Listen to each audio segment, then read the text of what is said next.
हरिणी जय श्री कृष्ण चैतन्य प्रभु नित्यानंद श्री अद्वैत गदाधर श्रीवासादि गौर भक्तवृंद हरे कृष्ण कृष्ण कृष्ण हरे हरे हरे राम राम राम हरे हरे हरे कृष्ण। श्रील प्रभुपाद ने जय। सर्वने जय श्री कृष्ण। हरे कृष्ण माताजी, धन्यवाद माताजी। हरे कृष्ण सर्वे भक्तों ने। हरे कृष्ण। हरे कृष्ण प्रभु जी। हरे कृष्ण। हरे कृष्ण। હું બધાને મ્યુટ કરી દઉં છું. પ્લીઝ આપ પોતાને મ્યુટ રાખજો જેથી બેકગ્રાઉન્ડ અવાજ ઓછો આવે. પ્રભુજી આજે 7 વાગે ક્લાસ છે? હા પ્રભુજી, ભક્તિ પરીક્ષાનો ક્લાસ છે 7 વાગે. ધન્યવાદ. અને લિંક આ જ છે, આપણે સેમ લિંક થી જોડાઈ શકો છો. તો કદાચ હોઈ શકે ને તો આપણે કન્ટિન્યુ બી રાખી શકીએ આ ક્લાસમાં બી સાથે સાથે. જોઈ લઈએ જે પ્રમાણે આપણે ટાઈમ હશે એ પ્રમાણે કરી લઈશું. ઓકે, તો આજે આપણે શરૂ કરીએ શ્રીમદ ભગવદ ગીતાનો આપણે અધ્યાય નંબર 6 જેનું નામ છે ધ્યાન યોગ. હવે આ અધ્યાયમાં ભગવાન શ્રી કૃષ્ણ આપણને અષ્ટાંગ યોગ વિશે આપણને જ્ઞાન આપશે. હવે આપણે જોઈએ છીએ કે આપણે જેમ આગલા અધ્યાયમાં બી ડિસ્કસ કરી ગયા હતા કે દરેક અધ્યાયમાં યોગનું મહત્વ શું છે. યોગ એટલે કે આપણે ભગવાન શ્રી કૃષ્ણ સાથેનું મિલાપ અથવા ભગવાન શ્રી કૃષ્ણ સાથેનો આપણો મેળ થાય છે. આ રીતે બધા અધ્યાયની અંતમાં યોગ આવે છે.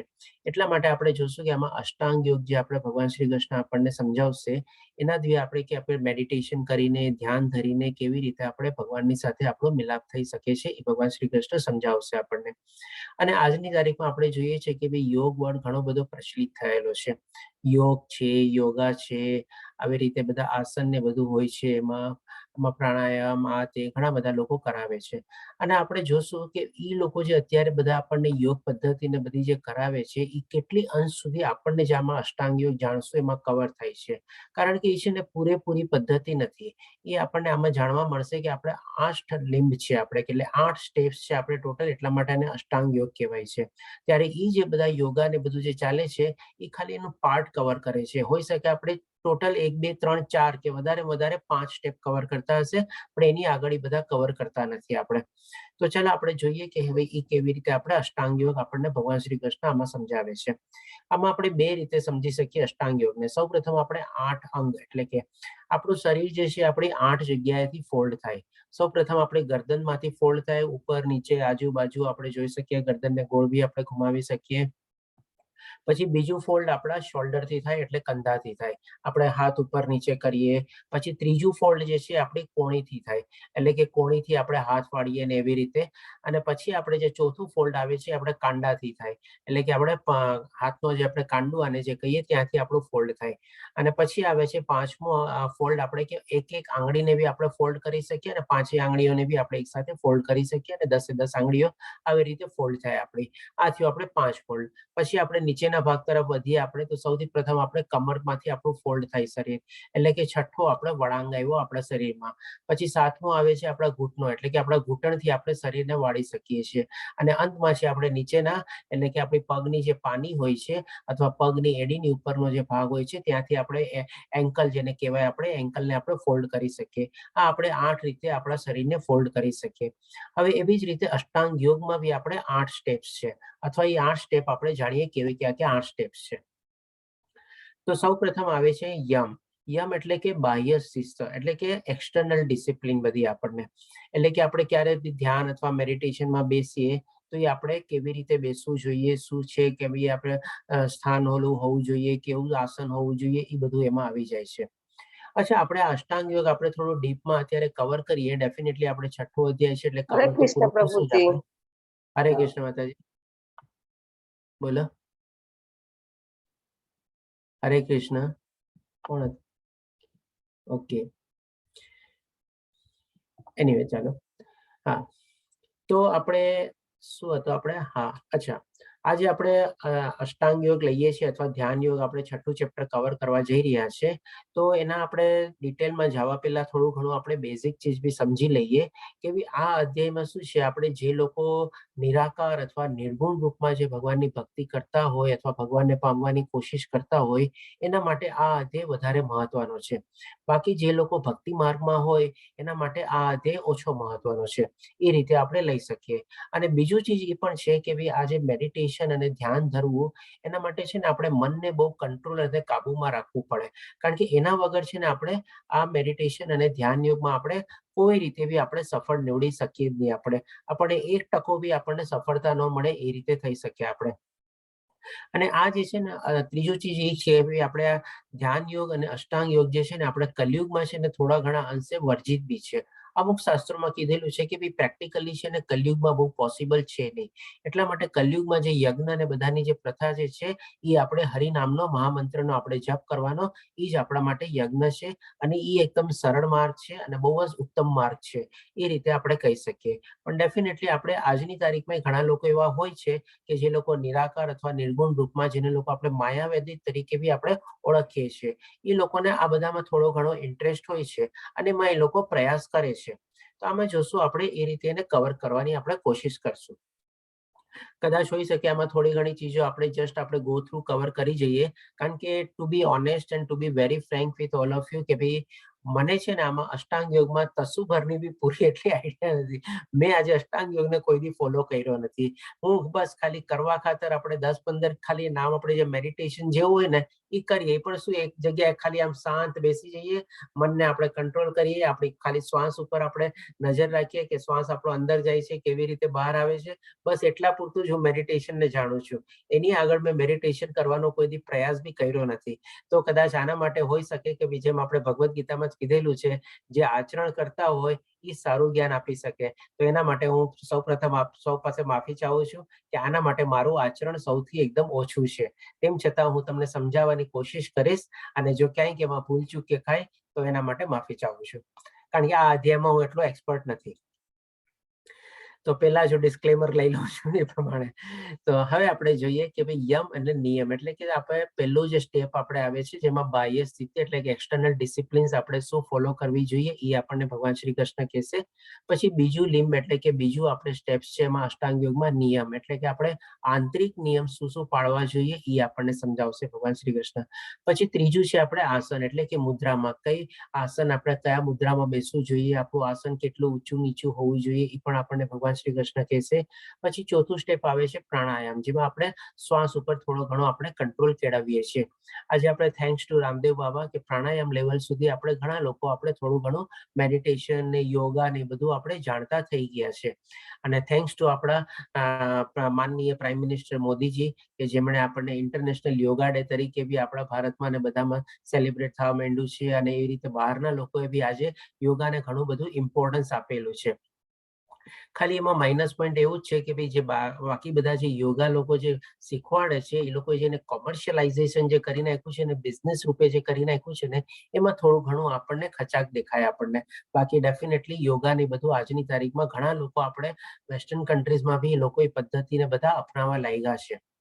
તો આપણે જોઈએ કે આ જે 4 સ્ટેપ છે ને એ 4 સ્ટેપ જે આજની તારીખમાં જે બધા યોગા અને બધું જે આપણે જાણીએ છીએ ને એ એમાં કવર કરે છે.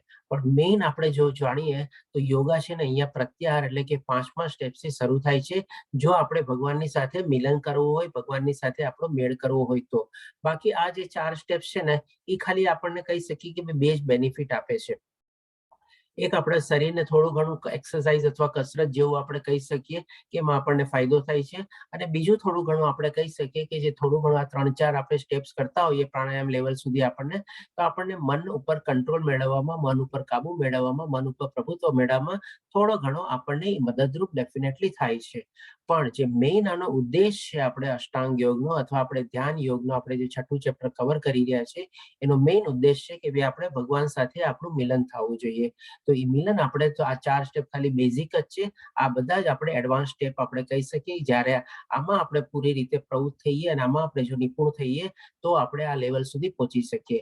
પછી આવે છે 5મું લેવલ એટલે કે પ્રત્યાહાર. તો પ્રત્યાહાર લેવલમાં શું છે, જ્યારે આપણા પોતાના શ્વાસ ઉપર આપણે નિયંત્રણ મેળવી લીધેલો હોય ત્યાર પછી આપણે શું છે, ઇન્દ્રિયો બધી આપણી અને ઇન્દ્રિયોના વિષયો બી આપણે પૂરેપૂરા પાછા ખેંચી લઈએ એમાં, આ 5મા લેવલમાં.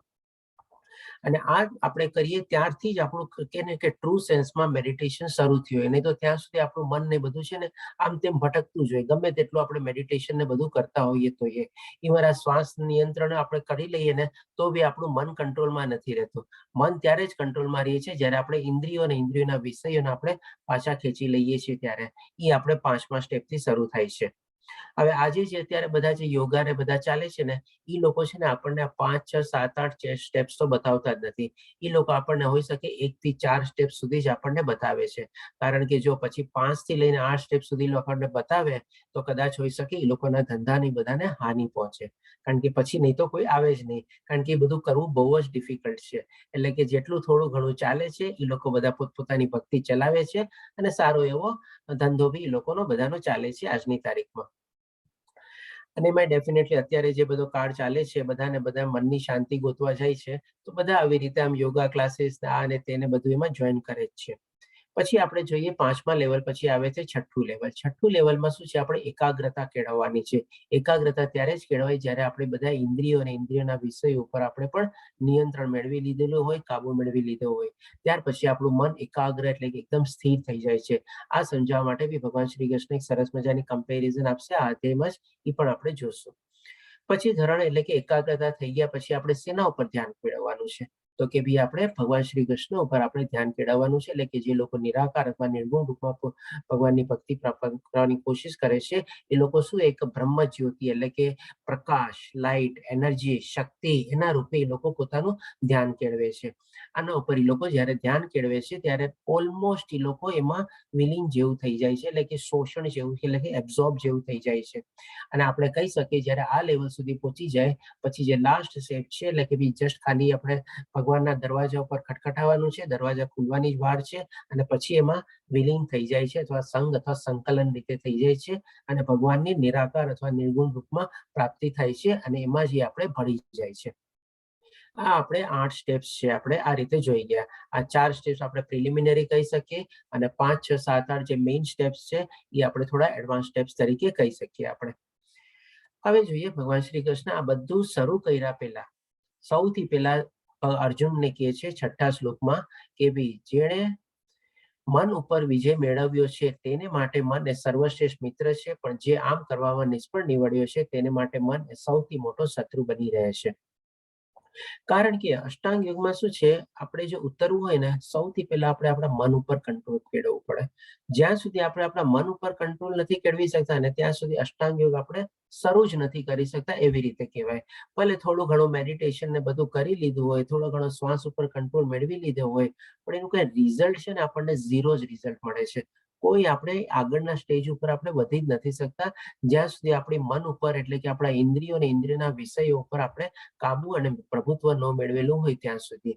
તો આ રીતે ભગવાન શ્રી કૃષ્ણ શરૂ કર્યા પહેલા બી અર્જુનને એ જ કહે છે કે જો મન ઉપર તે વિજય મેળવેલો હશે તો એ તારું મિત્ર બની શકે છે, પણ જો આપણે મન ઉપર વિજય નહીં હશે તો પછી એના જેવો મોટો શત્રુ કોઈ છે નહીં. આપણે આજ દુનિયામાં ભૌતિક દુનિયામાં શું છે, બધા બહારના લોકોને આપણે શત્રુ તરીકે માનીએ છીએ કે ઓલાએ મારું આમ કરી દીધું, આએ મારું આમ બગાડી નાખ્યું, આ આમનું કર્યું તો આમ થાત એવું બધું. પણ જો આપણો છે ને સૌથી મોટામાં મોટો શત્રુ હોય ને તો એ આપણે અંદર જ બેઠેલો છે, આપણું મન જ આપણું સૌથી મોટું શત્રુ છે જો આપણે એને કાબુમાં ન રાખી શકીએ તો. આ રીતે ભગવાન શ્રી કૃષ્ણ આપણને સમજાવે છે. એટલે કે આ જસ્ટ એક પિક્ટોરિકલ રિપ્રેઝન્ટેશન છે. હવે આપણે એક સ્લાઇડમાં બી જોશું કે મન આપણો કેવી રીતે મિત્ર બની શકે છે અને કેવી રીતે આપણો શત્રુ બી બની શકે છે. તો આ સ્લાઇડમાં આપણે જોઈએ કે આપણે અગ્નિને આપણે મન તરીકે આપણે કમ્પેર કરીએ. આપણું જે મન જે છે આપણે અગ્નિની જેવું છે. એટલે કે જેમ અગ્નિ ક્યાંય લાગી હોય તો એ કેવી રીતે આમ બધી જગ્યાએ ફેલાતી હોય, આમ જાય, ઉપર જાય, આજુબાજુ જાય, જેમ પવન આવતો હોય એવી રીતે આપણા ઇન્દ્રિયોના બધાના જે વિષયો બધા આપણા અંદર આવતા હોય, મનની અંદર બધા વિચારો આવતા હોય અને ક્યારેક ક્યારેક આપણા વિચારો કરતા બી હોઈએ. તો આવી રીતે જ્યારે આપણે બધા આવે, વિચારો આવે અથવા વિચારો કરીએ ત્યારે આપણું મન આમ તેમ જેમ આમ તેમ બધી જાતી હોય ને એવી રીતે થાય છે. એટલા માટે આપણે અહીંયા મનને અગ્નિ સાથે આપણે એકવાર કમ્પેરિઝન કરીએ. હવે એક અગ્નિનો માની લો ગોળો હોય અથવા અગ્નિ જ્યારે લાગેલી હોય, હવે એ અગ્નિને આપણે એટલે કે એની અંદરમાં પણ એક ટાઈપની એનર્જી છે, ડેફિનેટલી હીટ એનર્જી બી છે એમાં અને લાઇટ એનર્જી છે, બંને એનર્જી છે, એટલે કે એમાં બી એક શક્તિ છે આપણે.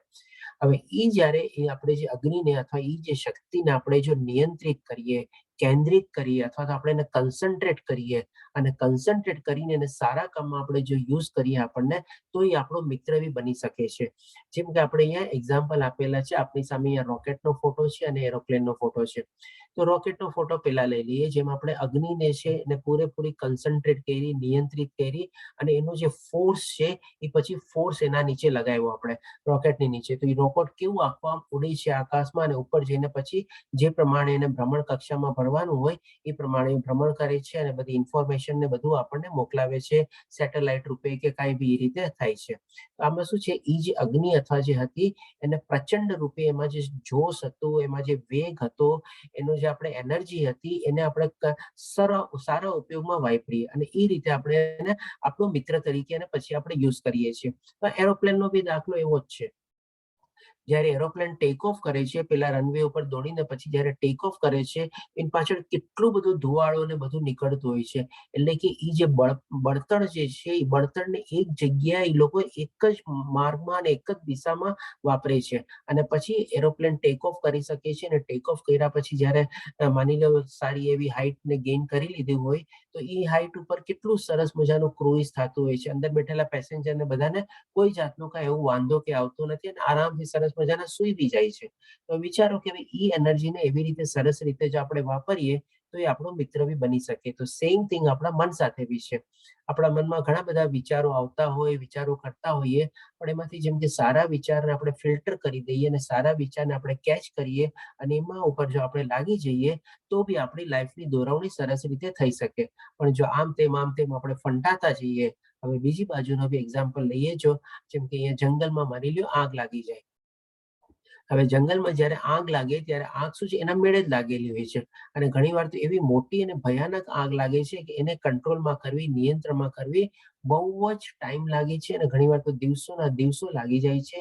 સારો એવો ખર્ચ બી થાય છે અને સાથે સાથે ઘણું બધું નુકસાન બી એની સાથે થાય છે અને ત્યારે જઈને એ આપણને નિયંત્રણમાં અથવા કાબુમાં આવે છે.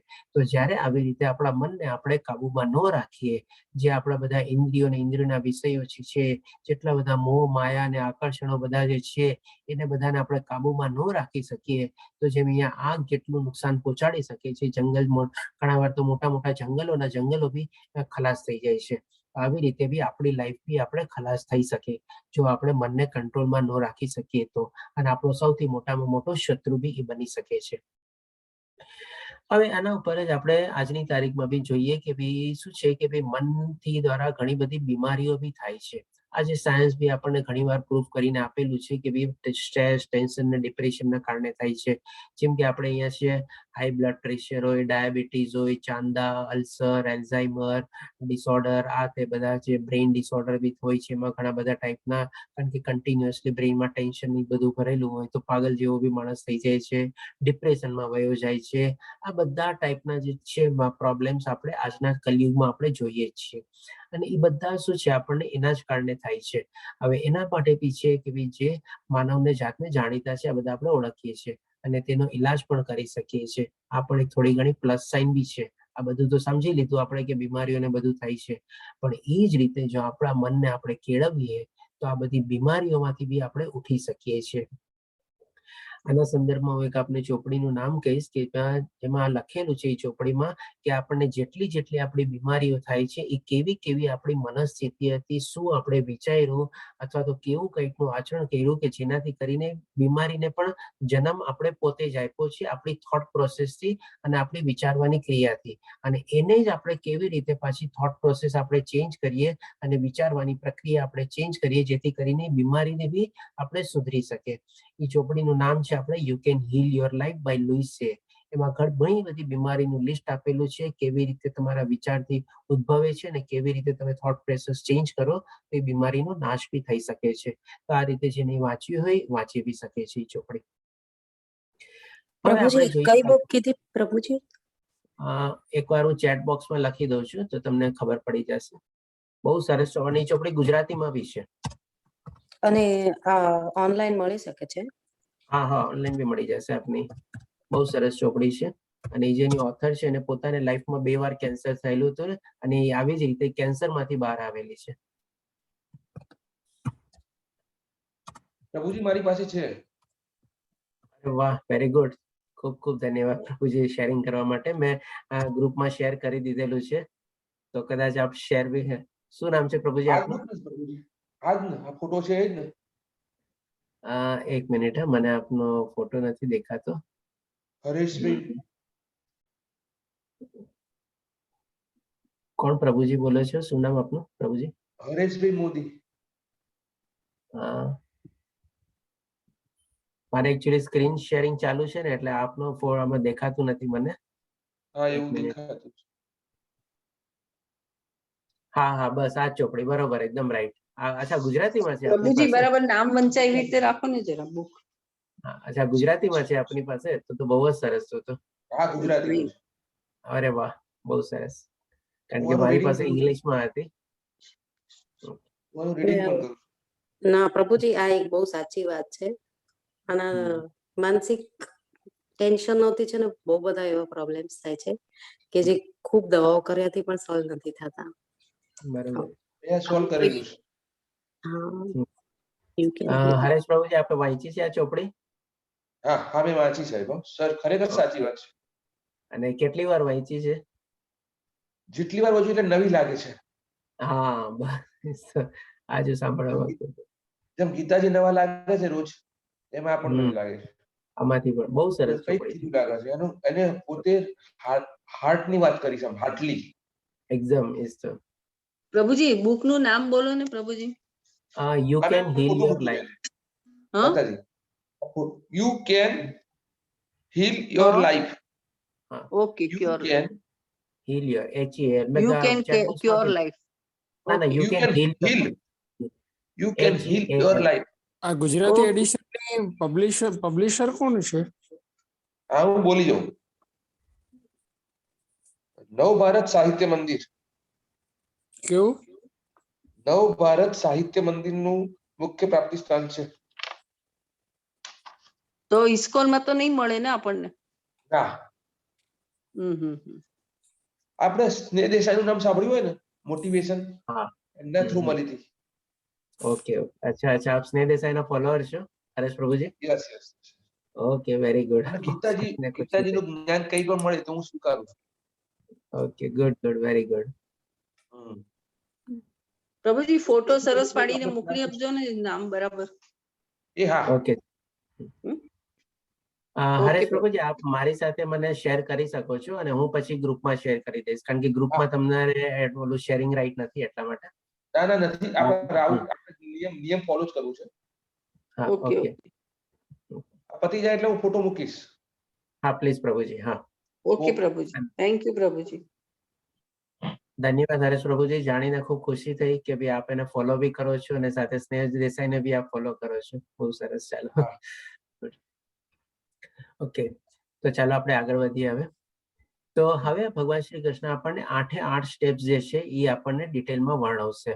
તો હવે સૌથી પહેલા આપણે યમ એટલે કે એક્સટર્નલ ડિસિપ્લિન જોઈએ. તો એમાં ભગવાન શ્રી કૃષ્ણ આપણને 10મા શ્લોકમાં કહે છે તેણે એકાંત જગ્યાએ એકલા રહેવું જોઈએ અને હંમેશા તેના મનને ધ્યાનપૂર્વક નિયંત્રિત કરવું જોઈએ. આ બધું જસ્ટ ગો થ્રુ કરી જાઉં છું. ક્યાંક પણ એવું લાગશે કે આપણે ક્લેરિફિકેશનની જરૂર છે, સમજણની જરૂર છે, તો આપણે લેશું. અને અંતમાં આપ સવાલ તરીકે બી કંઈક હોય તો પૂછી શકો છો, કારણ કે મેં તમને પહેલા જ કીધું કે આમાં હું એટલો ડીપમાં ઉતરો નથી. પછી આવે છે નિયમ, એટલે કે ખાવાની, સુવાની, કામ કરવાની અને મનોરંજનની આદતોમાં નિયંત્રણ રાખવું જોઈએ. પછી આવે છે આસન. આસન એટલે કુશાગ આસનને જમીન પર મૂકવું અને પછી તેને બ્રિક ચર્મથી ઢાંકી દો. આ બેઠક ન તો ઘણી ઊંચી અથવા ખૂબ નીચી ન હોવી જોઈએ અને તે કોઈ પવિત્ર સ્થાન પર સ્થિત હોવું જોઈએ. આમાં ભગવાન શ્રી કૃષ્ણનું કહેવાનો મતલબ એટલા માટે છે કે બહુ ઊંચું અથવા બહુ નીચું શું કામ ન હોવું જોઈએ, કારણ કે જો બહુ ઊંચું હોય તો બી થોડોક શું છે, આપણે અભિમાન અથવા ઘમંડ ટાઈપનું એના મનમાં આવી જાય છે કે ભઈ હા, હું આ ટાઈપનું આસન કરું છું, મેં આ ટાઈપની સિદ્ધિ મેળવેલી છે, એવી ટાઈપનું. અને જો બહુ નીચું હોય તો થોડોક નિમ્ન ભાવ એમના મનમાં આવી જાય છે. એટલા માટે નોર્મલી આઈડિયલ સાઇઝ છે એમાં આપણે જમીનથી 2 ઇંચથી 5 ઇંચ વચ્ચેનું ઈ આસન હોવું જોઈએ, ડિપેન્ડિંગ ઓન કે જે માણસ ધ્યાન ને મેડિટેશન કરે છે એની હાઈટ કેટલી છે, એના પગની લંબાઈ કેટલી છે, કેટલું એને કમ્ફર્ટેબલી બેસી શકે છે, એવા રીતે. તો આ પ્રમાણે 2 થી 5 ઇંચનું આસન હોય નોર્મલી આઈડિયલ. પછી યોગાભ્યાસ કરનાર યોગીએ પોતાનું શરીર, ગરદન અને માથાને સીધું રાખી અને નાકની આગલી ટોચ પર દ્રષ્ટિ એકાગ્ર કરવી જોઈએ. એટલે કે આપણે આ ત્રણેય લાઈન જે છે એક જ લાઈનમાં આવી જોઈએ. આ ગરદનનો પોર્શન આપણો, આ શરીર, ગરદનની નીચેનો શરીરનો પોર્શન આપણે, અને ગરદનની ઉપરનો ભાગ માથું, એ બધું આપણે એક લાઈનમાં આવવું જોઈએ. અને જે આંખો જે છે એ આંખો બંધ કરીને એના અંદરના જે ટેરવા જે છે, આપણે આંખના અંદરમાં જે ડોળા છે એ ડોળાને બી શું છે, આપણે અહીંયા નાકના ટેરવા ઉપર કન્સન્ટ્રેટ કરવાનું છે, ફોકસ કરવાનું છે. કારણ કે આપણે મેડિટેશન કરતા હોય ત્યારે આંખ બંધ કરીને બી આપણે ડોળાને આપણે ગમે તેમ રીતે ગોળ ગોળ ફેરવી શકીએ છીએ. અને જો ડોળા ગોળ ગોળ ફરે તો એ પ્રમાણે આપણું મન બી વિચલિત થઈ શકે છે. એટલે કે એને પણ આપણે ફોકસ અને કન્સન્ટ્રેટ કરવા માટે ભગવાન શ્રી કૃષ્ણ કહે છે કે આંખ બંધ કરીને આપણે અંદરના જે ડોળા જે છે એ આપણે અહીંયા નાકના ટેરવા ઉપર આપણે એને જઈને એક જગ્યાએ આપણે કેન્દ્રિત કરી દેવાના છે. આ રીતે જણાવે છે. પછી આ રીતે સંતુષ્ટ પરાજિત મન. પરાજિત મન એટલે કે મનને ડિફીટ કરી દીધું છે, મનને કંટ્રોલમાં કરી લીધેલું છે. ભયથી મુક્ત, જાતીય જીવનથી સંપૂર્ણ મુક્ત વ્યક્તિએ મારું ધ્યાન કરવું જોઈએ. પછી પ્રાણાયામ 29મા શ્લોકમાં કહે છે બહારનો શ્વાસ અંદર આવતા. અચ્છા, આ જે છે આપણે આ ચોથા અધ્યાયમાં 29મા શ્લોકમાં કીધેલું છે. આ જે પ્રાણાયામનું જે છે એ આપણે છઠ્ઠા અધ્યાયમાં શ્લોક નથી, પણ ચોથા અધ્યાયમાં એક શ્લોકમાં ભગવાન શ્રી કૃષ્ણ શ્વાસોશ્વાસને કેવી રીતે અંદર બહારની પ્રક્રિયા ઉપર કંટ્રોલ અથવા કાબુ મેળવવાનો છે એ એમાં સમજાવેલું છે. તો બહારનો શ્વાસ અંદર આવતા અને અંદરનો શ્વાસ બહાર જતો રોકવાનો અભ્યાસ કરીને આ રીતે સમાધિમાં લીન થાઓ. આ રીતે ભગવાન શ્રી કૃષ્ણ 4 સ્ટેપ વર્ણવે છે. હવે જે એડવાન્સ સ્ટેપ છે 4 સ્ટેપ, એ ભગવાન શ્રી કૃષ્ણ કહે છે પ્રત્યાહાર. એટલે કે 15મા શ્લોકમાં કહે છે કે ભૌતિક અસ્તિત્વની સમાપ્તિ. ડેફિનેટલી ભૌતિક અસ્તિત્વની સમાપ્તિ એટલે કે શું? એને પોતાના ઇન્દ્રિયો, ઇન્દ્રિયોના વિષયો બધું પોતાના કાબુમાં લઈ લીધા છે, પોતાના વશમાં લઈ લીધા છે, એના ઉપર પૂરેપૂરું નિયંત્રણ મેળવી લીધેલું છે. એટલે કે આપણે કહી શકીએ એક જાતનું આખી છે ને ભૌતિક દુનિયાથી ડિટેચ થઈ ગયો છે, ભૌતિક દુનિયાથી અળગો થઈ ગયો છે. એને પોતાની જાતને આખી અલગ રીતે ખેંચી લીધેલી છે. આમ ભગવાન શ્રી કૃષ્ણ આપણને સમજાવે છે. ઓકે, તેજસ પ્રભુજી ક્વિઝ માટે કહે છે, બરોબર. ઓકે, સૌને વિનંતી કે પોતપોતાની ક્વિઝ સોલ્વ કરી લેજો રેગ્યુલરલી, અને કાંઈ બી પ્રોબ્લેમ હોય તો તેજસ પ્રભુજી બહુ સરસ સેવા આપે છે, એમાં પ્રોબ્લેમ જે હોય તેને સોલ્વ કરી આપશે. ઓકે, પછી હવે આવે છે છઠ્ઠું છે. છઠ્ઠું સ્ટેપ એટલે કે ધરણ, એટલે કે ધારણા, એટલે કે એકાગ્રતા કરવાની છે.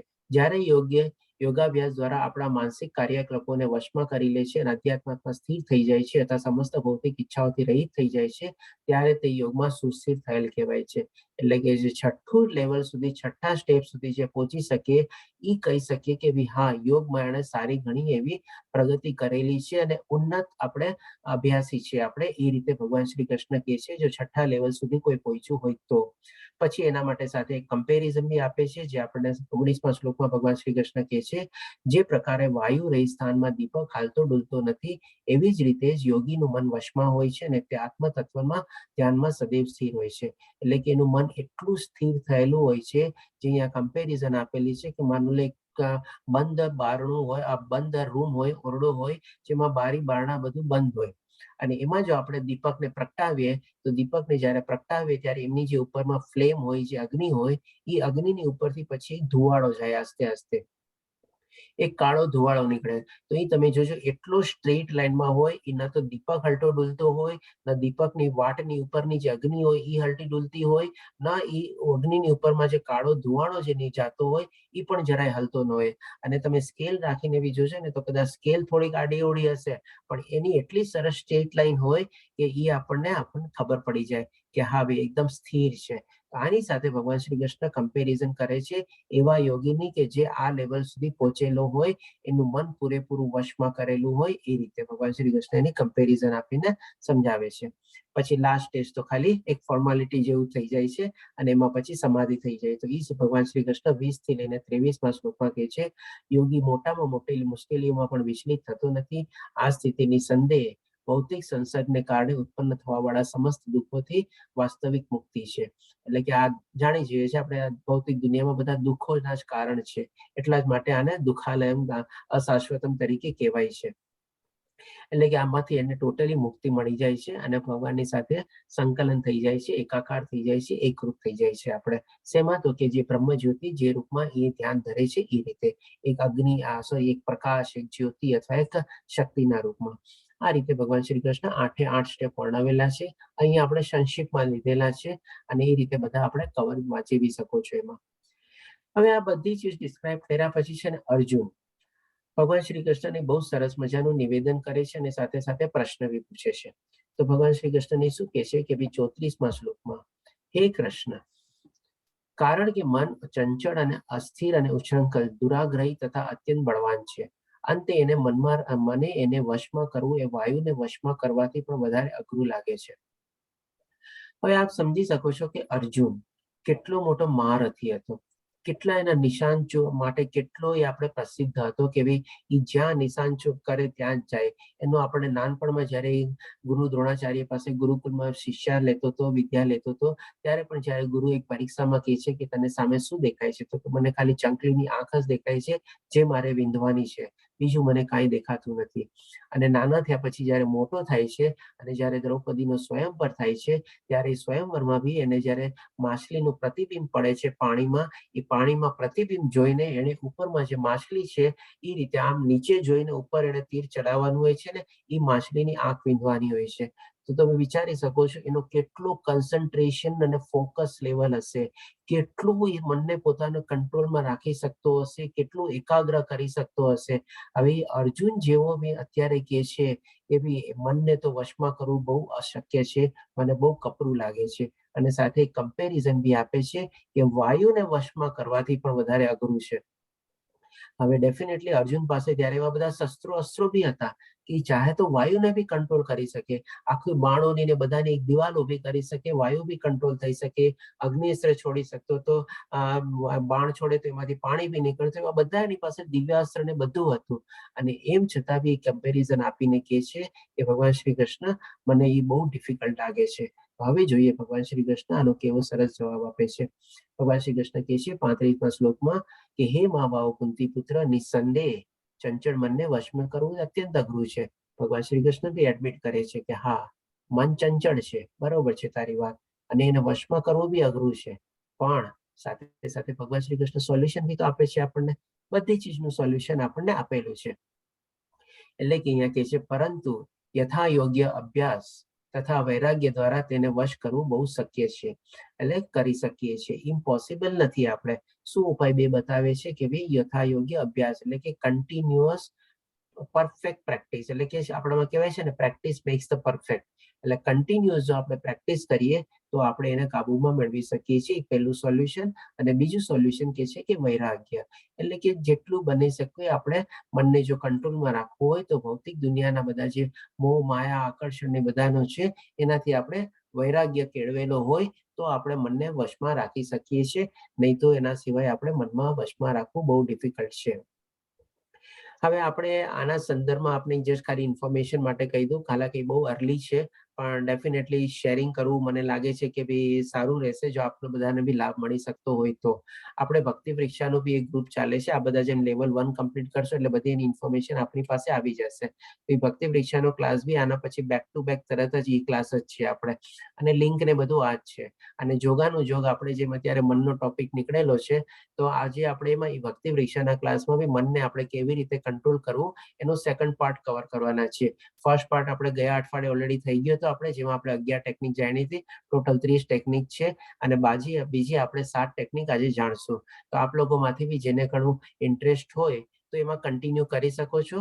મને એવું લાગે છે કે કદાચ આપણે આને જ ક્લાસને આપણે કન્ટિન્યુ કરી લેશું, એમાં તો થઈ જશે આપણે, અથવા તો વચ્ચે બ્રેક કરીને પાછું જેને જોઈન થવું હોય ફરીથી એમાં જોઈન બી થઈ શકે છે, ડિપેન્ડિંગ ઓન ધ ટાઈમ કેવી રીતે આપણી પાસે છે એવી રીતે. તો આ રીતે આપણને ભગવાન શ્રી કૃષ્ણ સોલ્યુશન બતાવે છે કે મનને આપણે બે રીતે આપણે કંટ્રોલ કરી શકીએ. હવે ભગવાન શ્રી કૃષ્ણને પછી અર્જુન એક સવાલ પૂછે છે કે ચાલો ભગવાન શ્રી કૃષ્ણ એ તો એનું સોલ્યુશન આપી દીધું, હવે અર્જુનને થાય છે કે ભાઈ ચાલો આટલું ડિફિકલ્ટ છે, આટલું બધું કઠિન છે, તેમ છતાં બી કોઈ માણસ માની લ્યો એ આ યોગાભ્યાસ અથવા ધ્યાન યોગમાં ઉતરે અને એ રીતે ભગવાનની પ્રાપ્તિ કરવાની કોશિશ કરે, અને એ કોશિશ કરતા કરતા મન તો જેમ વિચલિત છે જ, મન આપણે બહુ ઉચ્છૃંખલ બી છે, બધું કહે છે અને ભગવાન બી એડમિટ બી કરે છે. થોડી ઘણી પ્રગતિ કર્યા પછી એને જયારે બહુ કઠિન લાગે અને પાછું એમાંથી વિચલિત થઈને પાછો ફરે, તો એની સ્થિતિ શું થાય? એટલે એ જયારે ભગવાન શ્રી કૃષ્ણ ને પૂછે છે અર્જુન કે ભાઈ આવા માણસોની સ્થિતિ શું, આવા યોગીની સ્થિતિ શું, કે માની લો એને 5, 6 કે 7 લેવલ સુધી બી થોડી ઘણી પ્રેક્ટિસ કરી અને ત્યાંથી બી પછી પાછો ફરી ગયો અથવા વિફળ થયો, એટલે કે ભાઈ સફળતા પૂરેપૂરી ન મેળવી, તો એવા લોકોની શું એની સ્થિતિ શું? એના માટે અર્જુન એક સરસ મજાનો દાખલો બી આપે છે કે ભાઈ આપણે જેમ આકાશમાં જોઈએ ને કે ભાઈ એક નાનકડું વાદળું હોય, એ મોટા વાદળાના ઓલાથી સાથે વિખૂટી પડી ગયું હોય તો એની હાલત શું?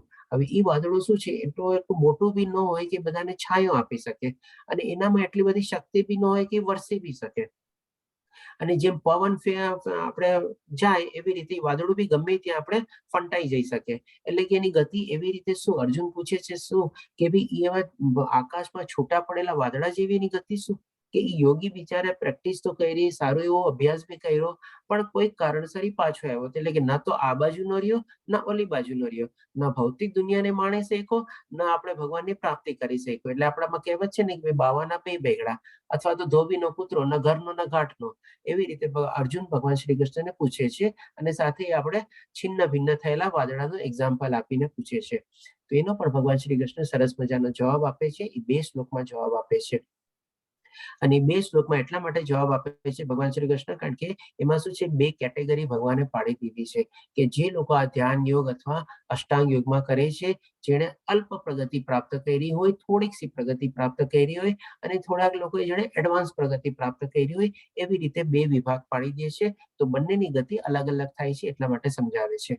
તો 41 લાખનો શ્લોકમાં સમજાવે છે કે જે લોકોએ અલ્પ પ્રગતિ પ્રાપ્ત કરી હોય અથવા ઓછી પ્રગતિ પ્રાપ્ત કરી હોય, અસફળ યોગી, એટલે પેલા એને અસફળ તો થયો ડેફિનેટલી ભગવાનની સાથે યોગ નથી થયો, હજી મિલન નથી થયું, એટલા માટે અસફળ છે. એટલે અસફળ યોગી પુણ્યાત્મા લોકોના લોકમાં અનેક વર્ષો સુધી સુખ ભોગવ્યા પછી, એટલે કે ઉચ્ચતર લોકમાં જાય છે, અને પુણ્ય આત્મા જ્યાં વાસ કરે છે એવા લોકમાં જાય છે, જેમ કે બ્રહ્મલોક છે, ઇન્દ્રલોક છે, સૂર્યલોક છે, ચંદ્રલોક છે, કોઈ બી લોકમાં એવી રીતે જાય છે, જે પ્રમાણે એના કર્મ હોય અને જે પ્રમાણે લેવલમાં એ પ્રોગ્રેસ કરી હોય એ પ્રમાણે, અને ત્યાં બાકી બધું સુખ ને બધું ભોગવે છે જે પ્રમાણે એના હોય એ પ્રમાણે. પછી કહે છે કે સદાચારી લોકોના અથવા તો ગર્ભ શ્રીમંત લોકોમાં કુળમાં જન્મ પ્રાપ્ત કરે છે. હવે જે વિઝાની વેલિડિટી હોય એટલે વિઝા પૂરા થઈ ગયા એટલે ફરીથી પાછો એવો જે યોગી જે છે એ આપણે અહીંયા ધરતી ઉપર આવે છે, મૃત્યુ લોકમાં આવે છે, પણ ત્યારે શું છે કે ભાઈ સરસ સદાચારી એટલે કે જેનું બધાનું આચરણ ને બધું સારું હોય, અને ગર્ભ શ્રીમંત એટલે કે શું ભાઈ ખાલી પૈસે ટકે ગર્ભ શ્રીમંત નહીં, પણ સારા એવા ગુણ, સારા એવા વિચાર અને સારું એવું જ્ઞાન બી એ લોકો ગર્ભ શ્રીમંત હોય એવા કુળમાં જન્મ પ્રાપ્ત કરે છે, અને ત્યાંથી ફરીથી પાછી પોતાની પ્રગતિ એ શરૂ કરી શકે છે. અને પછી બીજા શ્લોકમાં 42મા શ્લોકમાં કહે છે ભગવાન શ્રી કૃષ્ણ કે જેને થોડી ઘણી ઓવર એડવાન્સ પ્રગતિ કરેલી હોય, માની લો 6ઠા 7મા કે 7મા 8માની વચ્ચે ક્યાંય જઈને અટકેલો હોય અને ફરીથી પાછો ફર્યો હોય, એના માટે ભગવાન શ્રી કૃષ્ણ કહે છે જે દીર્ઘ યોગાભ્યાસ એટલે કે થોડુંક એડવાન્સ સ્ટેજમાં ગયો હોય અને ત્યાંથી પછી અસફળ થયો હોય એવા અધ્યાત્મવાદીના કુળમાં જન્મ પામે છે કે જેઓ અતિશય જ્ઞાનવાન હોય છે. હવે આમાં એક આપણે ખાલી એક નોર્મલ એક્ઝામ્પલ તરીકે લઈ લઈએ કે એવા જ્ઞાનવાન કુળવાન ક્યાં હોય. જેમ કે આપણે શું છે કે ભાઈ સારા એવા જેમ કે આપણે હવેલીમાં જતા હોઈએ તો ત્યાં આપણે બેટીજી હોય અને જે આપણે બાબાશ્રીને બધા હોય તો એ લોકોને શું કે આપણે વલ્લભાચાર્ય કુળ કેવી રીતે કહીએ છીએ આપણે. આ જસ્ટ એક ખાલી સિમ્બોલ તરીકે આપણે સમજાવું છું. એના કરતા બી વધારે વિદ્વાન ને બધા એવા કુળ હોય છે કે જે એની સાથે આપણે એને કમ્પેર કરી શકીએ અને એવા કુળમાં એ લોકો ત્યાં જન્મ લે છે. ખરેખર સાથે પછી ભગવાન શ્રી કૃષ્ણ કહે છે ખરેખર આ જગતમાં આવો જન્મ પામવો તે અત્યંત દુર્લભ હોય છે. એટલે કે એવા મોટા જ્ઞાની લોકોના સાધુ સંત ઋષિ મુનિના કુળમાં એ જન્મે છે કે જ્યાં આપણે કહે ને બાય બર્થ અથવા તો બર્થની પહેલા જ એને ઘણું બધું જ્ઞાન મળેલું હોય જે આપણે ઓર્ડિનરી મનુષ્યના ઘણા વાર હોઈ શકે કે એની 50-60 વર્ષે બી એ જ્ઞાન એને ઓછું હોય.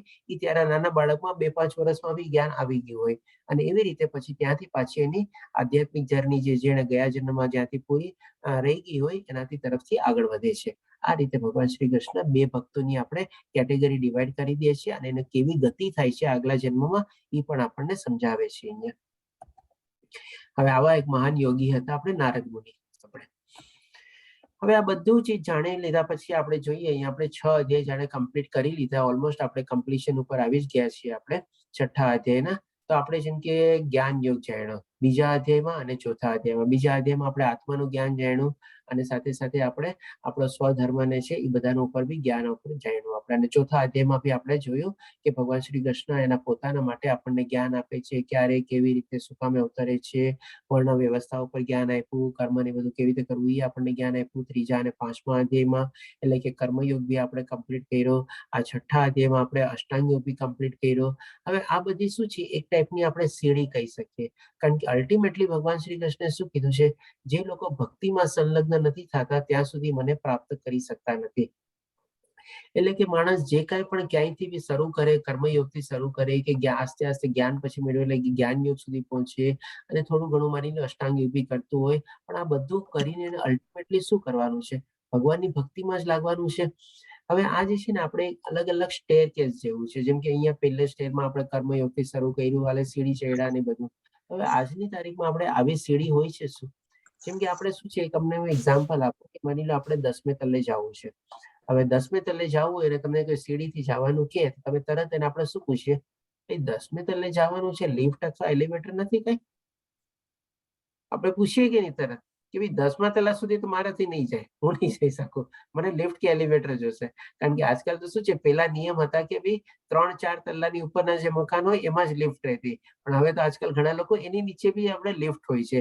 ઇવન ઘરમાં ડ્યુપ્લેક્સ ટાઈપનો બંગલો હોય ને તો એમાં પણ આપણે લિફ્ટ હોય છે. ખાલી ગ્રાઉન્ડ ફ્લોર ને ફર્સ્ટ ફ્લોરમાં ઉપર જવું હોય તો એમાં બી લિફ્ટ હોય છે. તો આમાં તો માની લો 10મા તલ્લે સુધી જવું હોય તો કે લિફ્ટ જોવે કે ન જોવે?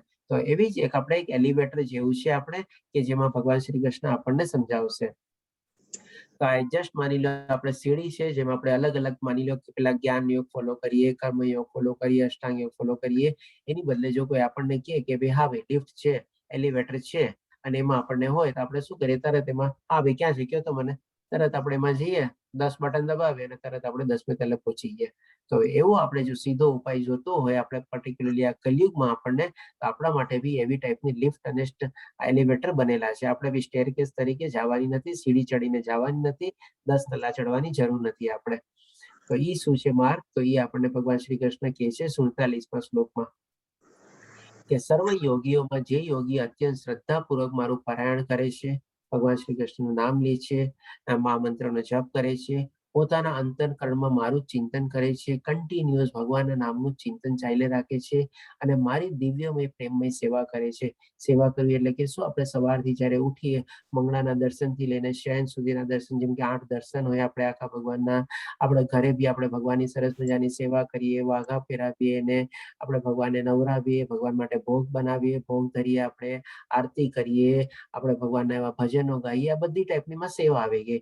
કોઈ મંદિરમાં જઈને બી આ બધું સેવા કરી શકે, મંદિરમાં બી કઈ અલગ અલગ ટાઈપની સેવા કરવાની બધી સેવા કરે એટલે કે આ બધું એમાં કમ્પ્લીટ થઈ ગયું.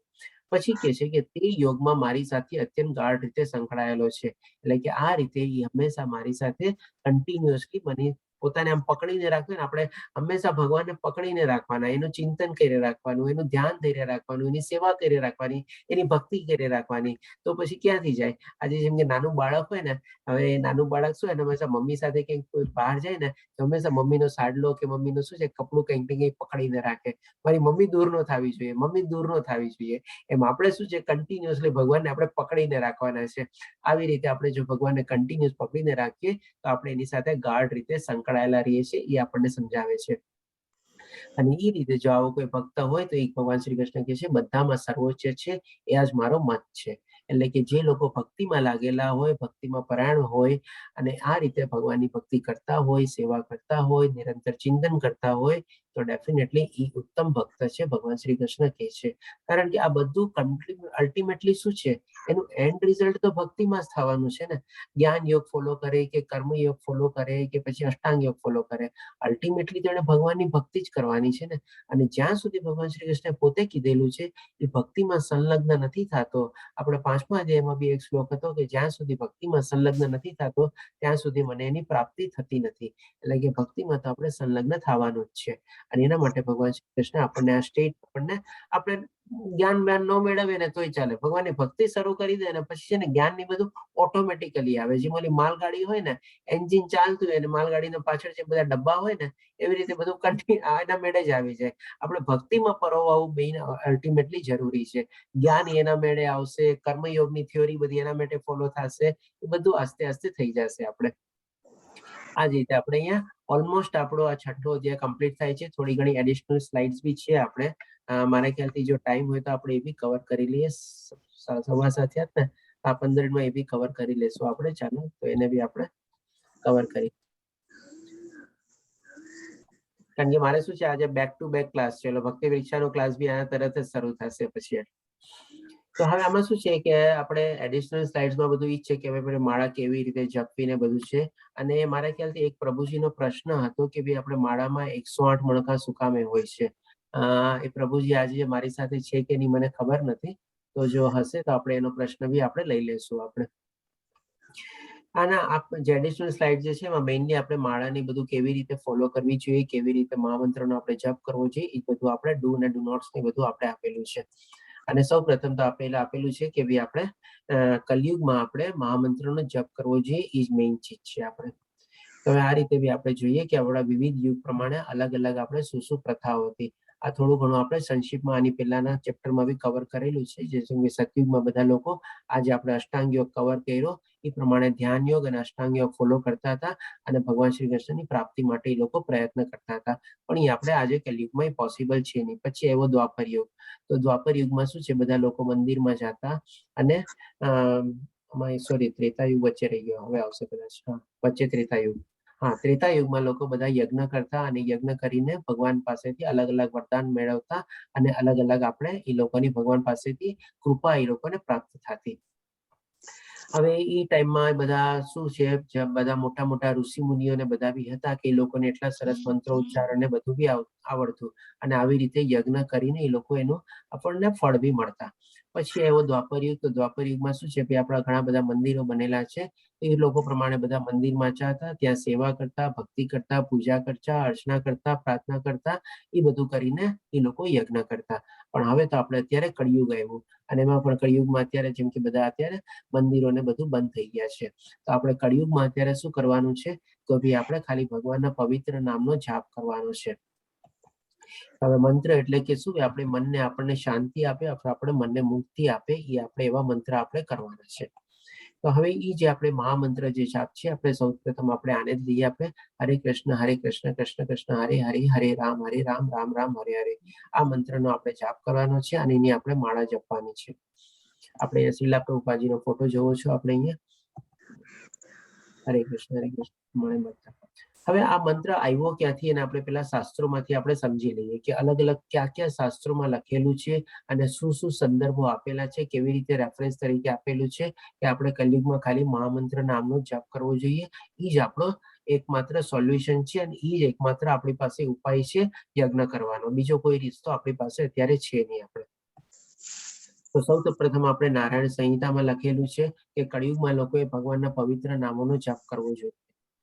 પછી આપણે જોઈએ કે ભાઈ કાલી સંતરણ ઉપનિષદમાં બી લખેલું છે કે આ મારે કહેવાતું છે, બધા વૈદિક સાહિત્યમાં શોધ્યા પછી કોઈ પણ વ્યક્તિ આ યુગ માટે હરે કૃષ્ણનો જાપ કરતા કોઈ પણ વધુ ઉત્ક્રાંતિ પ્રક્રિયા શોધી શકતો નથી. એટલે કે આનાથી વધારે કોઈ સારી પ્રક્રિયા કલયુગમાં એવી કોઈ ઘણી બધું સંશોધન ને બધું થઈ ગયું છે, તેમ છતાં બી કોઈ મળી નથી. ખાલી હરે કૃષ્ણનો જે મહામંત્ર જે છે એ જ એક સર્વોચ્ચ છે, એ જ એક ઉત્તમ છે યજ્ઞનો ઉપાય તરીકે. આપણે પછી આપણે જોઈએ છે કે ચૈતન્ય ચરિતામૃત આલી લીલામાં બી લખેલું છે આપણે કે બી ઝઘડા અને દંભ વાળા આ જગતમાં અથવા આ યુગમાં મુક્તિનો એકમાત્ર માધ્યમ ભગવાનના પવિત્ર નામનો જપ છે. બીજો કોઈ રસ્તો નથી, બીજો કોઈ રસ્તો નથી, બીજો કોઈ રસ્તો નથી.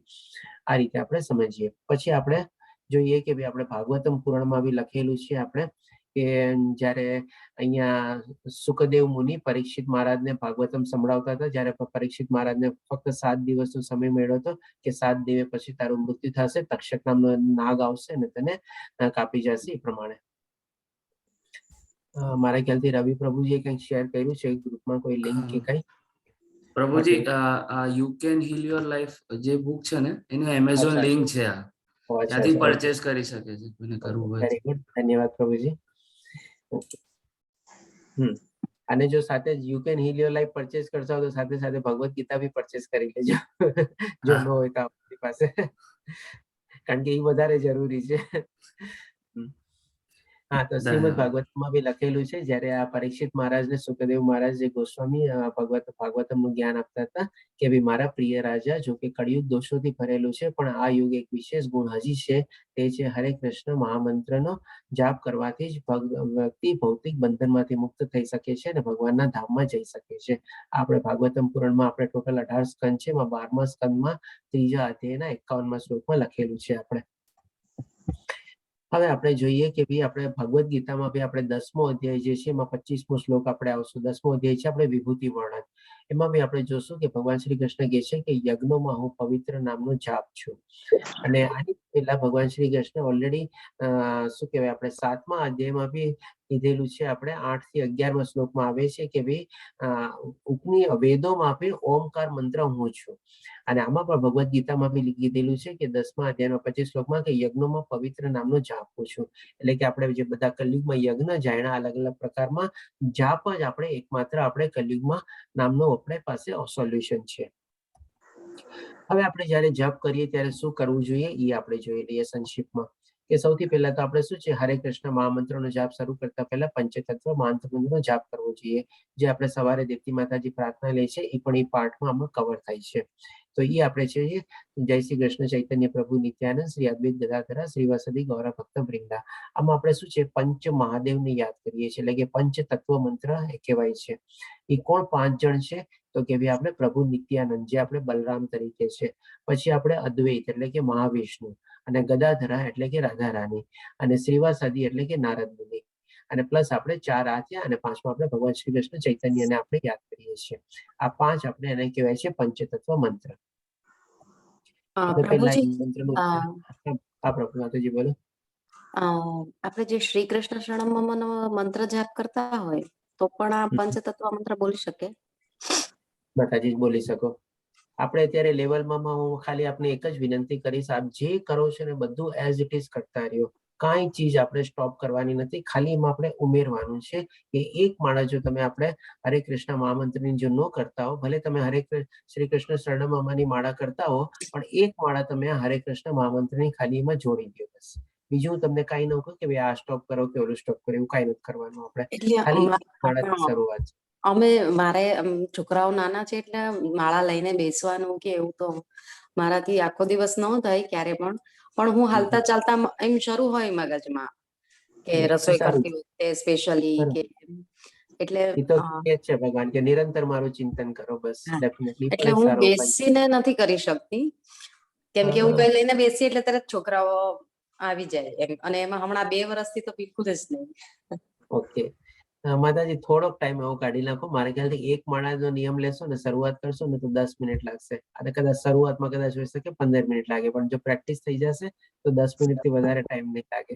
એક ક્યારેક એવો ટાઈમ કાઢી લ્યો કે જ્યારે છોકરાઓને ડિસ્ટર્બ ન કરે. આપણે વિનંતી કરું છું જો થઈ શકે તો. હા, જરૂર જરૂર. તો હવે આપણે જપ કરતી વખતે શું કરવું જોઈએ એ પણ આપણે જોઈ લઈએ કે સૌપ્રથમ તો શું છે કે આપણે મનમાં ને મનમાં ગણગણ ન કરવું જોઈએ. જે મધુમાખી ગણગણ કરતી હોય ને એવી રીતે નહીં. આપણે થોડું ઘણું લાઉડલી બોલવું જોઈએ કે જેથી કરીને બાકી બધાને બી સંભળાય. હા, ડિસ્ટર્બ ન થાય એવી રીતે આપણે એટલા લાઉડલી બી નથી બોલવાનું. અને જો આપણે ન બોલી શકતા હોય, બધાને ડિસ્ટર્બ થતું હોય તો બી ચાલો ઠીક છે, આપણે મનમાં ગણીએ, પણ એ આપણો લાસ્ટ ઓપ્શન હોવો જોઈએ, નહીં કે આપણે પહેલો ઓપ્શન નોર્મલી આપણે સંભળાય એવી રીતે બોલી શકીએ. જેમ આપણે બોલવાની કેવી નોર્મલ સ્પીડ હોય એવી રીતે કરીએ. તો આનો શું છે, 2 રીઝન છે. એક તો આપણે પોતે બોલીએ ને એ આપણે પોતે સાંભળી શકીએ આપણે, ઠીક છે. અને બીજું રીઝન એ છે કે ભાઈ આપણે ઘણી બધી એવી જીવાત્માઓ બી આપણી આજુબાજુમાં હોય. મનુષ્ય તો હોય જ કે ભાઈ આપણા છોકરી છે, છોકરાઓ છે, બાળકો છે, પતિ છે, કે ઘરમાં બીજા કોઈ મેમ્બર છે, પણ એવા બધા બી બાકી બધા જે બી જીવો હોય છે કે જે આપણે પ્રાણી તરીકે, જીવજંતુ તરીકે હોય છે, તેમાં પણ આત્માનો વાસ છે. એ આત્મા બી સાંભળી શકે તો એને પણ એ આપણે પહોંચાડી શકીએ. એટલા માટે આપણે 2 બેનિફિટ આપણે છે, જે આપણે થોડું ઘણું જોરથી બોલીએ તો એ આપણે સારું રહે. હવે આપણે બીજું છે કે ભાઈ દરેક નામ આપણે સ્પષ્ટ ઉચ્ચાર થવો જોઈએ કે ભાઈ હરે કૃષ્ણ કૃષ્ણ કૃષ્ણ હરે હરે, હરે રામ રામ રામ હરે હરે. એમની કે ગડગડ ગડગડ ગડ કરીને આપણે ગાડી દોડાવવાની છે એવી રીતે નહીં. આપણે એક ચીજ આપણે ઉચ્ચારણ સાથે બોલવાનું છે. પ્રેક્ટિસ થઈ જાય, ફાસ્ટ કરીએ તો બી આપણે એમાં સરસ રીતે ઉચ્ચારણ કરીને બોલવાનું છે. પછી આપણે શું છે કે ભાઈ આદર, ભક્તિ અને એકાગ્રતા સાથે કરવાનું છે. આમાં એકાગ્રતા વધારે ઇમ્પોર્ટન્ટની છે અને આદર અને ભક્તિ તો ડેફિનેટલી હોવી જ જોઈએ. પણ એકાગ્રતા એટલા માટે હું ઇમ્પોર્ટન્ટ કહું છું કે ભાઈ આપણે આ કરતા હોઈએ પણ મન આમ તેમ બધું થતું હોય ને તો પછી કોઈ મતલબ નથી. એનો આપણને બહુ ઓછું રિઝલ્ટ મળે આપણને. પણ શરૂઆતમાં પ્રિલિમિનરી લેવલમાં એમ કરશું તો બી ચાલશે. પછી આસ્તે આસ્તે એકાગ્રતા કેળવવાની છે જરૂરી આપણે. પછી શું છે કે ભાઈ આપણે કોઈ પણ જગ્યાએ બેસીને આપણે કરી શકીએ છીએ, હાલતા ચાલતા બી કરી શકીએ છીએ, રસ્તે ચાલતા બી કરી શકો છો. જેમ માતાજી કીધું કે રસોઈ કરતા કરતા બી એમના મનમાં ચાલતું હોય તો that is also good practice. સારી પ્રેક્ટિસ છે. સરસ મજાનું નિરંતર ચિંતન બી થયા રાખે. અને એમાં આપણને શું છે એટલો સરસ લાભ બી મળશે ને કે આપણે જાણતા અજાણતા છે ને બધી ચીજમાં આપણને કૃષ્ણમય જ આપણને ભાવના આપણી એડ થતી રહેશે. જેમ તમે રસોઈ કરો છો તેમાં પણ તમારી એવી ટાઈપની ભાવના અને લાગણી એડ થશે. તો ઇનડાયરેક્ટલી આપણે કહી શકીએ તમે પ્રસાદ જ તમારા બાળકો અને બધાના ઘરને આપણે પીરસતા હોઈએ એના જેવું થઈ ગયું આપણે. તો that is also very good thing. પછી આપણે શું છે આપણે કોઈની પણ સાથે સમય બી આપણે કરી શકીએ છીએ. સવારનું જો બ્રહ્મ મુહૂર્ત હોય તો બહુ જ સારું. અને આપણે બાકી બધા કોઈ બી ટાઈમમાં કરી શકીએ છીએ. આપણે રાતના સૂતી વખતે બી કરી શકીએ છીએ, જેથી કરીને આપણને સરસ મજાની નીંદર બી આવી જાય. પછી આપણે શું છે કે ભાઈ સ્નાન કરીને કરીએ તો વધારે સારું. પણ માની લેવી કોઈ બીમારી હોય કે ભાઈ આપણને થોડું પ્રોબ્લેમ છે, ડિફિકલ્ટીઝ છે, અથવા બેડ ઉપર જ આપણે બધું કરવું પડતું હોય તો બેડ ઉપર બી આપણે કરીએ તો ચાલે. આપણે એવું કંઈ હાર્ડ એન્ડ ફાસ્ટ કમ્પલસરી નથી કે આપણે નાઈને જ કરવાનું અને સવારના બ્રહ્મ મુહૂર્તમાં જ કરવાનું. આપણે આ બધું પ્રિલિમિનરી માટે છે. પછી જે લોકો દિવસની 16 માળા ને બધું કરતા હોય એ આ બધું ફોલો કરતા હોય. આપણે જસ્ટ કે બિગિનિંગ માટે આપણે જેમ લેવલ 1 માં છીએ તો આજે કોઈ 1 માળા બી ન કરતો હોય તો 1 માળા બી આવી રીતે શરૂઆત કરી શકે. એટલે બધી એને કન્વીનિયન્સ આપેલી છે કે જેથી કરીને એમાં શરૂઆત કરી શકે. આપણે પહેલેથી જ બધી કન્ડિશન્સ બેસાડી દઈએ તો ત્યારે કે આ બધું મારથી નહીં થાય, મારે નથી કરવું. જે બોલું છે ને 10 તલા ઉપર ચડવાનું છે સીડી કીધી, ના ભાઈ મારથી 10 તલાની સીડી નહીં ચડાય, લિફ્ટ નથી તો જવા દે, મારેથી જવું જ નથી. એવું એવી રીતે. અને એક ગણતરી રાખીને જપ કરવી જોઈએ કે 108 માળાની તુલસી માળા જો હોય આપણે, પણ બિગિનિંગમાં આપણે તુલસી માળા બી આપણે વર્જિત છે. ઓર્ડિનરી કોઈ બી માળા બી આપણે લઈને કરી શકીએ છીએ જેમાં આપણે 108 મણકાની હોય એ રીતે. પછી હવે આમાં આવશે થોડું ઘણું આપણે જે શું ન કરવું જોઈએ એ પણ આપણે સમજશું કે ભાઈ કોઈએ ફક્ત મહામંત્રના નામનો જપ કરવાનો છે, મહામંત્રના અમુક જ ભાગનો જપ કરવાનો છે. એટલે પૂરેપૂરો આપણે જે છે હરે કૃષ્ણ કૃષ્ણ કૃષ્ણ હરે હરે, હરે રામ રામ રામ હરે હરે, એમ પૂરા મંત્રનો જાપ કરવાનો છે, નહીં કે એનો પાઠ કરીને. પછી આપણે બીજું આવે છે કે ભાઈ કોઈ આપણે જે માળા હોય એમાં આને આપણે મણકો તરીકે કહીએ છીએ આપણે, અથવા જે આપણે આને જે મોટો ઓલો જે પારા જેવું હોય મણકો હોય ને આપણે ક્રોસ નો કરવો જોઈએ. એને ક્રોસ નો કરવો જોઈએ એનો મતલબ શું છે કે ભાઈ આપણે આ ભગવાનનું પ્રતીક છે. આપણે ભગવાન શ્રી કૃષ્ણના સિમ્બોલ કરે છે. આપણે એને જો ઓળંગીવાની અથવા તો કોશિશ કરીએ તો એ આપણે ખોટું કહેવાય. આપણે એને ઓળંગી શકતા નથી, આપણે એને ટપી શકતા નથી, આપણે એને પાર નથી કરી શકતા. એટલા માટે આપણે જયારે કન્ટિન્યુઅસ 2-3 માળા કરતું હોય તો એ ત્યાંથી પછી આપણે માળા ઘુમાવી લેવાની. હોઈ શકે કોઈ રાઈટ ઘુમાવે, કોઈ લેફ્ટ ઘુમાવે, ડિપેન્ડ કરે છે એના ઉપર. તો એ રીતે માળા ઘુમાવી લેવાનું, પણ એને આપણે પારાને અથવા એ મણકાને આપણે ઓળંગવાનો નહીં આપણે, કારણ કે ભગવાન શ્રી કૃષ્ણને રિપ્રેઝેન્ટ કરે છે. પછી આપણે શું છે કે ભાઈ ડેફિનેટલી આપણે માળા કરતા હોઈએ ત્યારે આપણે ચોપડી, મેગેઝિન, આ તે, ટીવી, મોબાઈલ એ બધું દૂર રાખવું જોઈએ, કારણ કે એનાથી પછી આપણી એકાગ્રતા આવતી નથી અને એકાગ્રતામાં બહુ આપણને બાધ્યરૂપ બની શકે છે. અને હવે જોઈએ કે આપણે જાપ કરવાના લાભ શું શું છે. આપણે કે ભાઈ સૌથી પહેલા તો આપણે જે પાપ કરવાની જે બધી પ્રતિક્રિયા હોય છે એનાથી ઘણો આપણને રિલીફ મળે છે, કારણ કે એ આપણા આધ્યાત્મિક કર્મમાં એડ થાય છે. પછી આપણે આવી કોઈ ખરાબ ટેવ હોય તો એનાથી પણ આપણને છુટકારો મેળવવામાં આપણને મદદરૂપ થઈ શકે છે. નો ડાઉટ થોડું ઘણું હાર્ડ ટાસ્ક છે અને બિગિનિંગમાં થોડું ઘણું ઓર ડિફિકલ્ટી લાગે, પણ જેમ જેમ આપણે એમાં પ્રગતિ કરીએ, 1 માળામાંથી લઈને 2, 4, 6, 8, 16 માળા સુધી પહોંચીએ તો આ બધી ટેવો બી આપણને આસ્તે આસ્તે બધી જાતી રહે છે, જેમ કે સ્મોકિંગ છે, આ છે, થિંકિંગ ને બધું જે છે. અને ડેફિનેટલી આપણને સ્ટ્રેસ, ટેન્શન અને ડિપ્રેશન એ બધામાંથી બહુ આપણને રિલીફ મળે છે, કારણ કે આપણે જાણી ગયા છે આ જગ્યામાં આપણે જોયું કે ભાઈ આ બધા આપણી ઘણી બધી બીમારીઓનું બી કારણ છે. જો આપણે મહામંત્રનો જાપ કરીએ તો એમાંથી બી આપણને ઘણી બધી આપણે આમ શકૂન મળે, શાંતિ મળે, આમ રિલીફ મળે આપણને અને મનની શાંતિ મળે છે. પછી વાસ્તવિક સુખ ઈ જ છે કે ભાઈ આપણે જોઈ શકીએ છીએ કે ભૌતિક દુનિયામાં બધા આપણને દુઃખના કારણ જ છે, અથવા તો જે સુખ છે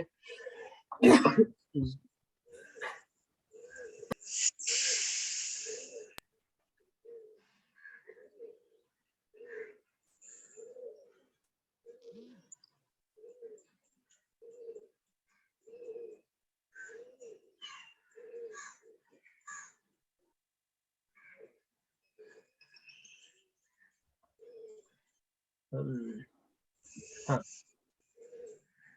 ભૌતિક દુનિયામાં આપણે જાણી ગયા છે કે બધા મોસ્ટલી દુઃખના કારણ જ છે અને જે આપણને સુખ મળે છે એ પણ આપણને ટેમ્પરરી છે, પરમાનન્ટ કોઈ આપણને સુખ છે નહીં. પણ જ્યારે આપણે ભગવદ્ ગીતા આપણે માળા જપવાનું શરૂ કરીએ છીએ આપણને, ત્યારે આપણે આધ્યાત્મિક માર્ગ ઉપર જેટલા આગળ વધીએ છીએ અને આપણને જેટલું સુખ મળે છે એ હંમેશા વાસ્તવિક સુખ છે અને પરમાનન્ટ સુખ છે. આપણે જેમ જેમ આપણે આગળ વધીએ આપણે પોતે મહેસૂસ બી કરી શકીએ છીએ આપણે. અને લાસ્ટમાં ડેફિનેટલી આપણા મોક્ષના દ્વાર ખોલી છે આપણે. તો આ રીતે આપણો અહીંયા 6ઠ્ઠો અધ્યાય પૂરો થાય છે.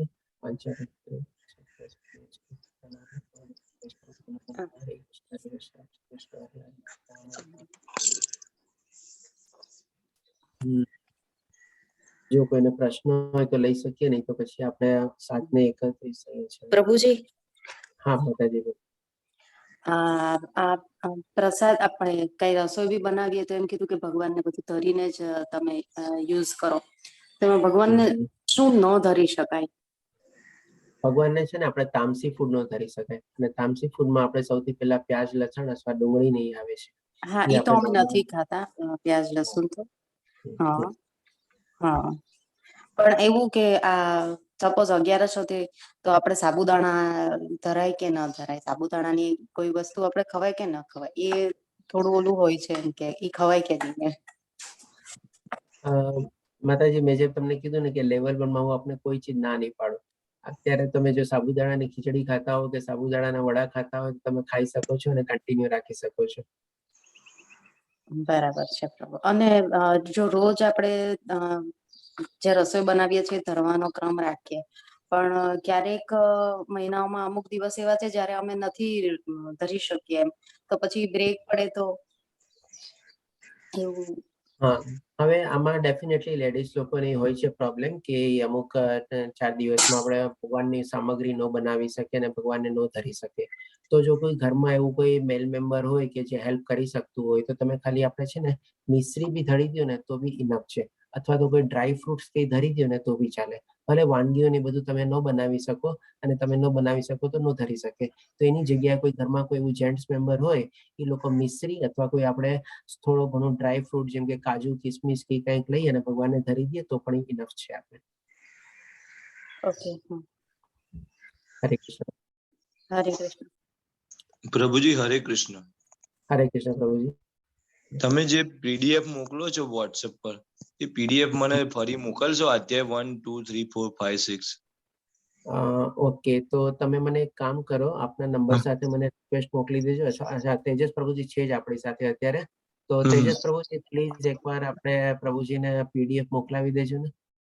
હરે કૃષ્ણ તેજસ. ચાટમાં સર લખી દઉં છું. ઓકે, હા ઠીક છે. તો તમે તેજસ પ્રભુજીને બી કોન્ટેક્ટ કરી શકો છો, એ તમને મોકલાવી દેશે. આપણા જે ગ્રુપના એડમિન છે એ.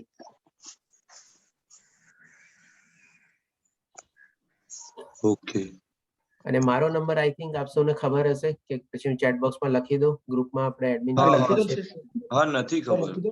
અચ્છા ઓકે લખી દઉં છું મારો ઇન્ડિયાનો જ નંબર છે હજી બોલી બી દઉં છું ચેટ બોક્સમાં મેં લખી દીધો છે બોલી બી દઉં છું 9831179418 ગુજરાતીમાં બી બોલી દઉં છું 9831179418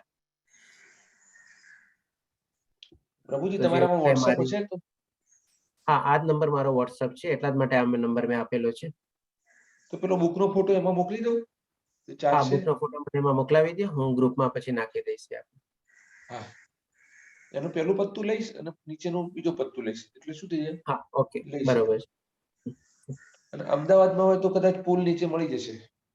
હા. Good. પ્રભુજી આના પછીનો જે પ્રોગ્રામ તમે કહેતા હતા એની લિંક કે ઈ એમાં હા ગ્રુપમાં આ લિંક જ છે મારા ખ્યાલથી કન્ટિન્યુ રહી શકો છો જેને જોડાવું હશે ઓલરેડી ભક્તિ વિશા ગ્રુપમાં બી જે હશે આ બધા જોડાયા છે આ કિરીટ કુમાર પ્રભુજી જોડાઈ ગયા ઓલરેડી એ ભક્તિ વિશામાં છે તો જેને કન્ટિન્યુ રાખવું એ કન્ટિન્યુ રહી શકે છે અને જેને સ્કીપ કરવું એ સ્કીપ બી કરી શકે છે હું રેકોર્ડિંગ એકવાર સ્ટોપ કરી દઉં છું પછી આપણે પાછું